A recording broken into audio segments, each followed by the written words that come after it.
A 1902 studio photo was recovered, leaving historians stunned as they worked to enhance it. The photograph arrived at the Massachusetts Historical Society inside a worn leather portfolio, donated by an estate sale coordinator who had discovered it tucked away in a crumbling Victorian desk. The portfolio itself was plain brown, cracked at the edges, with brass clasps darkened by age. When archivist David Morrison carefully opened it and saw the studio portrait inside, he hesitated. The image showed a well-dressed couple standing in a photographer's studio, the kind of formal portrait common in Boston at the turn of the century. The man wore a dark suit with a high collar, his mustache neatly trimmed, one hand resting protectively on the shoulder of a young girl standing between them. The woman beside him wore an elaborate dress with lace trim, her face calm, almost unnaturally calm.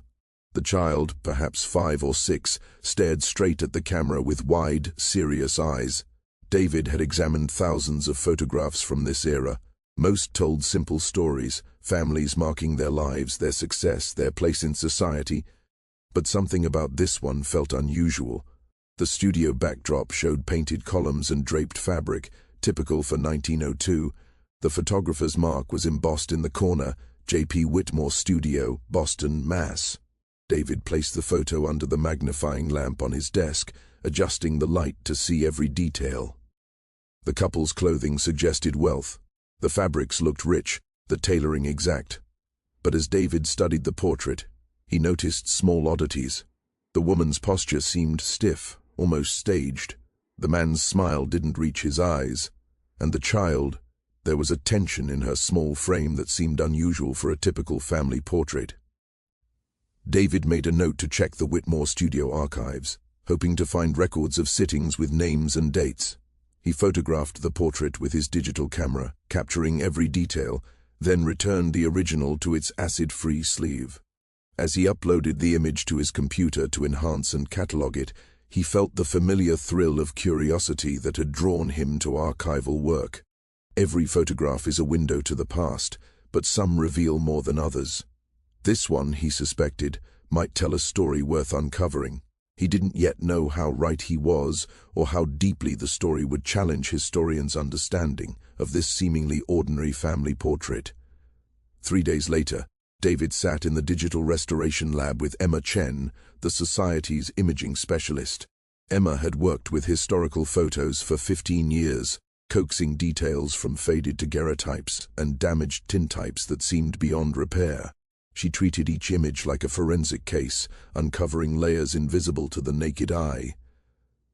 "This one's in surprisingly good shape," Emma said, adjusting her glasses as the high-resolution scan appeared on her monitor.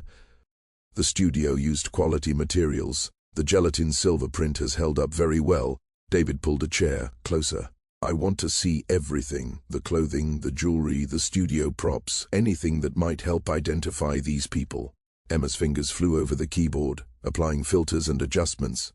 The image sharpened, contrast increased, shadows lifted, revealing hidden details. She zoomed in on the woman's hands, folded neatly at her waist. The lace became crisp, individual threads visible. Then she moved to the jewelry. "Look at this," Emma said, her voice tense. On the child's chest, barely visible in the original, hung a small oval locket on a delicate chain. Emma enhanced it until the locket's surface came into view. There was an engraving, initials written in an ornate script. "Can you read it?" David leaned closer. Emma zoomed further and sharpened the image. The letters became clear. "M.E.R.," David repeated, jotting it in his notebook. Not initials matching any familiar Boston family from 1902. Emma moved to the background, where the studio's painted columns were visible. Behind them was a small table with typical photographer props, a vase, some books, and other decorative items. "David, look at this," Emma whispered. She enhanced part of the table, revealing a small framed photograph turned at an angle, as if someone had examined it and set it down carelessly. The frame was ornate, silver, and inside was another portrait, a woman holding an infant. It was older, faded. "Why would there be another family portrait in this one?" Emma asked. David's mind raced. Maybe it wasn't supposed to be there. Maybe someone wanted it there, or the photographer hadn't noticed it. They studied the image in silence. The next morning, David searched the Society's newspaper archive. a climate-controlled room filled with digitized records from Boston publications dating back to the 1780s. He began with 1902, looking for missing children, unusual family events, or anything involving Whitmore Studio. The Boston Globe social pages were full of weddings, births, gatherings, and charitable events, but in a smaller evening publication focused on crime and human interest, he found a lead. The headline from March 15, 1902 read, "Tragic fire claims 3 lives in Southend. Mother and 2 children perish." David's pulse quickened. A tenement fire had trapped a young mother and her 2 children on the 3rd floor. The father, a railway clerk, had been at work that night and returned to find his family gone. The victims were Margaret Russell, 28, and her children, Eleanor, 6, and infant Thomas.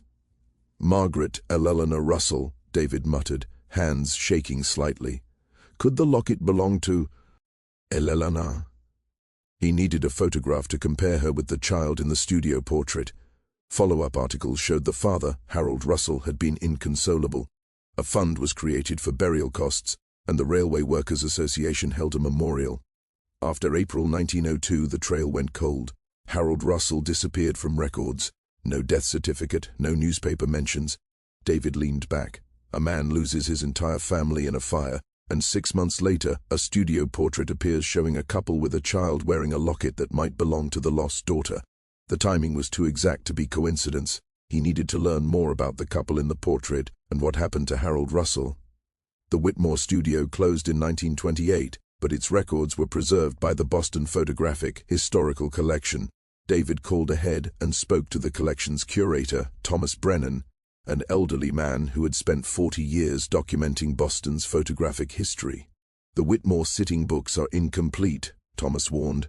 "Water damage in the 1950s destroyed some records, but we still have ledgers from the early 1900s. "What date are you looking for?" Thomas asked.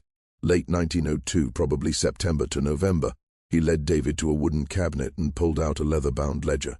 Its pages were fragile and yellowed, filled with neat handwritten entries, client names, sitting dates, number of plates, and payment received.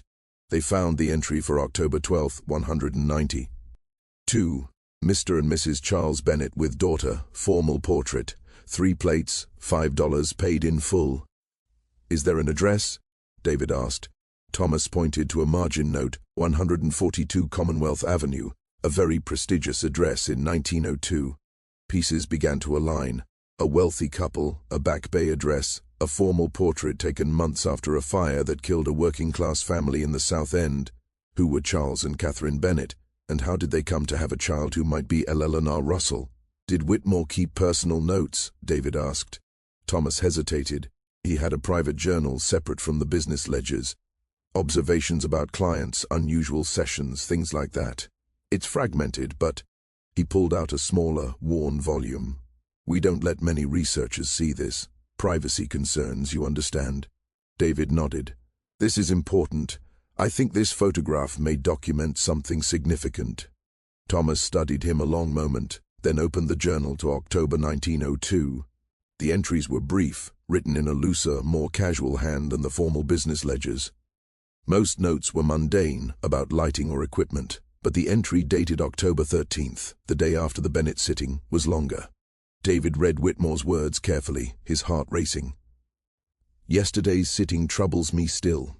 The couple who gave the name Bennett arrived promptly at 2 as arranged. The gentleman was well-dressed, proper in every way, but seemed anxious, constantly checking his pocket, watch, and adjusting his collar. The lady was composed but distant, speaking very little. It was the child who troubled me most. She could not have been older than 6, a pretty little girl with dark curls, yet she did not speak a word the entire session. When I tried to engage her, asking her name, her favorite toy, anything to provoke a natural expression, she just stared. Mrs. Bennett, as she called herself, quickly interjected, explaining the child was shy, not used to strangers. But it was not shyness, I observed. It was fear. The gentleman placed the child between them with a firm, almost possessive hand. I noticed the lady adjust something at the child's neck, a gold locket catching the light. The child flinched slightly. I have photographed hundreds of families. I can tell the difference between a child uneasy with the camera and a child uneasy with her circumstances. This was the latter. I said nothing. It is not my place to question private affairs, but as they left, the child turned back to look at me. In that moment, I saw something in her eyes, perhaps a plea or resignation. I do not know. I developed the plates this morning. Technically, the portrait is perfect, sharp focus, good composition, proper exposure. But when I look at it, I see only questions. Who are these people? Why does that child seem so sad? David read the passage 3 times. Whitmore had sensed something deeply wrong but had not acted. Perhaps he dismissed his unease as imagination. Or maybe, like many in 1902, he felt family matters were private, beyond interference. "This is extraordinary," Thomas said quietly. "In all my years with these records, I've never seen Whitmore show such personal concern for a client." David photographed the journal page, ensuring every word was captured, then returned to the ledger, looking for other mentions of the Bennetts. There were none. They came once, had their portrait taken, and never returned. "What about the address?" David asked. 142 Commonwealth Avenue. "We can check who lived there in 1902.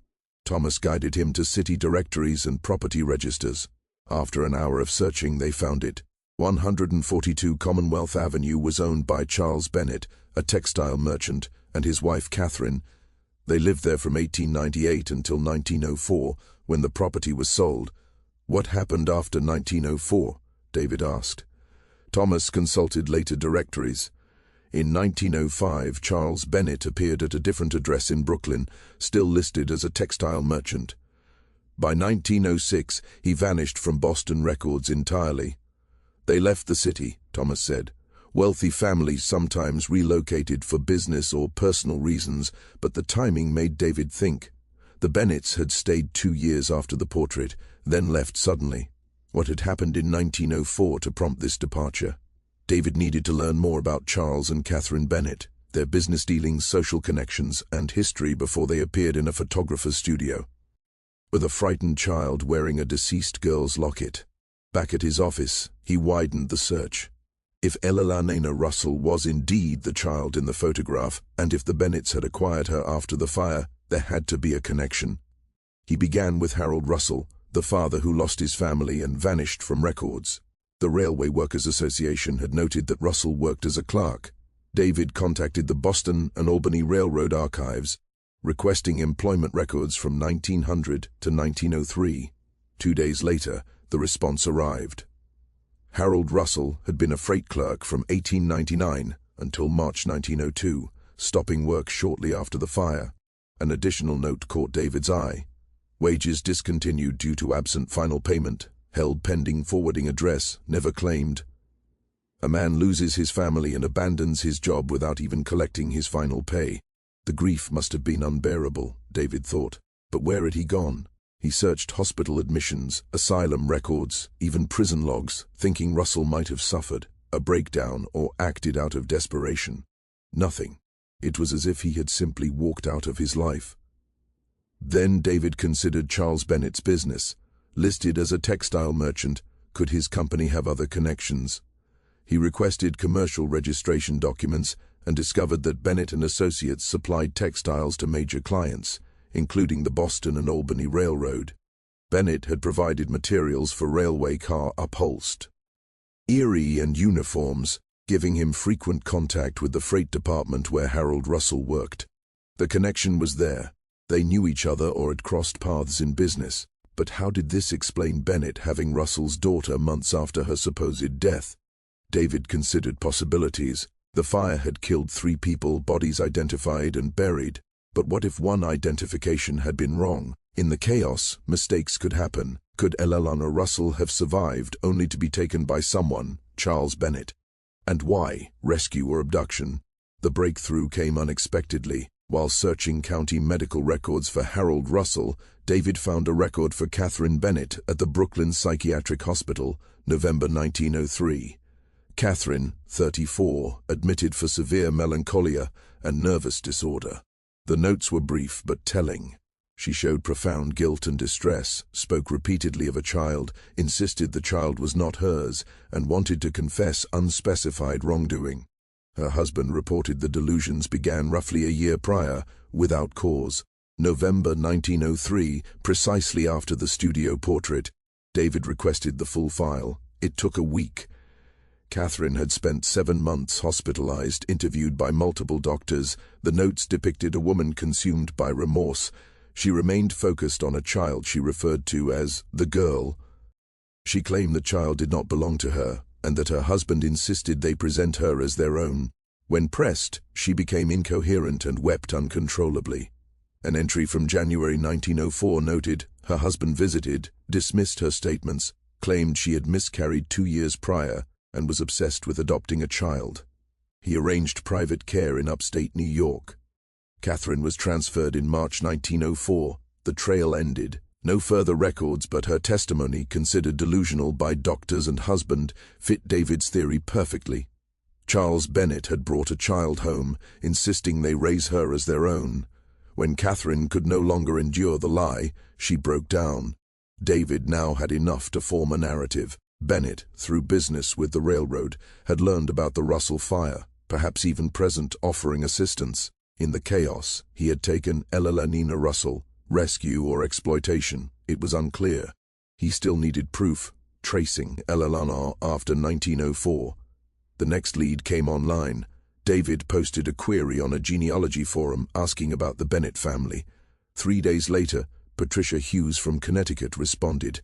Her grandmother attended Worthington Academy for Girls, Western Massachusetts, 1908 to 1914, and kept a yearbook. She recalled a Bennett listed among the students. David provided the age range.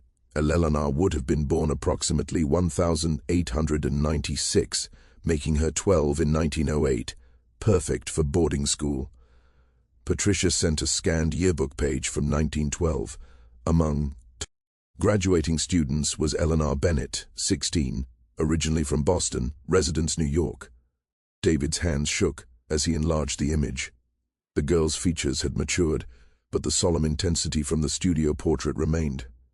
A delicate chain was visible around her neck. David contacted Worthington Academy's historical records. 2 weeks later, files arrived, admission records, correspondence, and most importantly, an emergency contact form. Eleanor Bennett had enrolled in 1908 under guardian Charles Bennett, listed as her guardian, not father. The form noted her parents were deceased. Tucked in the file was a letter, June 1914, in young Eleanor's careful handwriting. She would not return to school. Her guardian had died. She stated plainly that Eleanor Bennett was not her real name. She was Eleanor Russell, daughter of Margaret Russell, who died in the Boston fire of 1902. She did not know why she had been taken from her father or lived under another name, but she intended to find out. David traced her post-1914. Records were sparse. A boarding house registry in Springfield listed an E. Russell in 1915. A textile factory employment record from 1916 showed her as a clerk. In Boston City Archives, he finally found her petition from 1918. Eleanor Russell, 22, requested records related to the 1902 fire. Her sworn statement was methodical and devastating. She recalled fragments, smoke, her mother screaming, being carried out by a neighbor, being taken to a hospital. Terrified. Days later, a well-dressed man told her her father had died and she had no family left. He and his wife would care for her. That man was Charles Bennett. Her investigation over 4 years revealed the truth. The fire killed her mother and brother, but she survived, initially recorded as dead due to overwhelmed hospital staff. Charles Bennett, connected to railway families, overheard and learned her father believed all dead. He took Eleanor offering care, or perhaps seizing the opportunity. Bennett had also learned that no other relatives had come forward to claim the surviving child. The Bennetts themselves had been unable to have children. Catherine had suffered multiple miscarriages, each one devastating. In that hospital, an opportunity had presented itself. A child with no family, no one to claim her, no one who would ask questions if she quietly disappeared into a new life. Bennett presented himself to the hospital administrators as a concerned businessman offering assistance. He arranged for Eleanor's discharge under his care, claiming he would ensure she reached distant relatives. Instead, He took her home. Over the following months. He and Catherine systematically erased Eleanor Russell and created Eleanor Bennett. The locket with her mother's initials was the only link to her true identity that she was allowed to keep. Perhaps Catherine had insisted on it, unable to completely erase the truth. As for Harold Russell, Eleanor's investigation revealed the darkest truth. Her court petition included evidence David had not yet discovered. Harold Russell had not simply vanished. In May 1902, 2 months after the fire, his body was recovered from Boston Harbor. His death was ruled a suicide, a devastated father who could not bear to live without his family. But the coroner's report noted something unusual: bruises on Russell's arms and torso inconsistent with drowning alone, suggesting a possible struggle before death. In 1902, with no witnesses and a clear motive for suicide, no further investigation was conducted. Eleanor argued in court that her father's death should be re-investigated. Charles Bennett's actions, taking her from the hospital under false pretenses and letting Harold believe she was dead, had directly contributed to his despair. If Harold had known his daughter survived, Eleanor argued, he would have had reason to live. The court granted her access to all records but declined to pursue criminal charges. Charles Bennett had died in 1930. Catherine Bennett passed away in the New York sanatorium in 1907, never recovering from her breakdown. There was no one left to prosecute. Yet Eleanor had achieved something more important than legal justice. She had reclaimed her identity. The court officially recognized her as Eleanor Russell, daughter of Harold and Margaret Russell, and granted her access to her father's unclaimed wages and small estate. David found one final record. Eleanor Russell married in 1920, moved to Providence, Rhode Island, and lived until 1968. She spent decades advocating for orphaned children, helping to establish rules and oversight for adoption to prevent tragedies like her own. When David finally compiled his research for the Historical Society, the studio portrait took on its full meaning. It was not a simple family photo. It was evidence of an abduction, a record of a crime committed in plain sight, captured by a photographer who had sensed something was wrong but could not intervene. Emma enhanced the image one last time, bringing every detail into sharp focus: the locket with Margaret Russell's initials, the tension in Eleanor's small frame, the guilt in Catherine Bennett's stiff posture, the calculation in Charles Bennett's protective hand on the child's shoulder. "This photograph," David said during his presentation, "is a testament to resilience. Eleanor Russell grew up as someone else, but she never stopped being herself. When she was old enough, she reclaimed her identity and fought to protect other children from similar fates. The image that once seemed ordinary, a wealthy couple with their daughter in a Boston studio, revealed a story of loss, deception, and ultimately determination. Eleanor Russell had been taken, renamed, and almost erased from history. But she survived, she remembered, and she made sure her truth would not be forgotten. The photograph remains on display at the Historical Society, accompanied by a full plaque explaining Eleanor's story. Visitors stop, study the image, and see what the photographer saw in 1902, a child who did not belong, a family that was not a family, and a moment of profound injustice captured forever in silver and light.